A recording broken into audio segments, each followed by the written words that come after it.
So we're going to talk about the trap bar deadlift. This is the deadlift variation that's going to be probably the best for the majority of the clients that we get.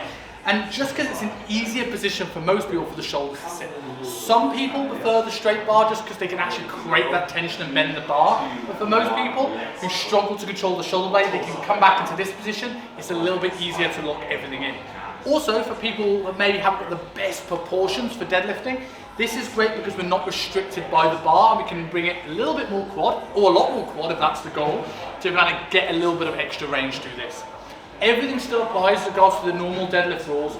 We can make this very quad, but I would argue if the goal is quads, go into some form of squat variation, machine squat, split squat. So we're going to keep hips high, pull back into that position, and again we want to try and pull out those bars apart, biceps to front of the room to lock everything in, chin nice and straight, and create a little bit of brace where we're pushing out. Same rules apply here, taking the slack out of the bar by clinking into this, pushing into the ground, slowly lifting up by driving down through the floor, and drive those hips forward. So exactly the same thing as we talk about with a regular deadlift. Thing we can do with the trap bar for a little bit of extra variation is we can make this slightly more quad dominant. So we come back up here. If he kind of takes a more upright stance and drives his knees forward, we can now see here that this is a much more even deadlift as opposed to a normal hip hinge, which is massively loading the hip. We've got a bit through the hip and we've also got quite a lot through the knee. So if you drive up for me, and now again think about maybe knees first and come down to that squat.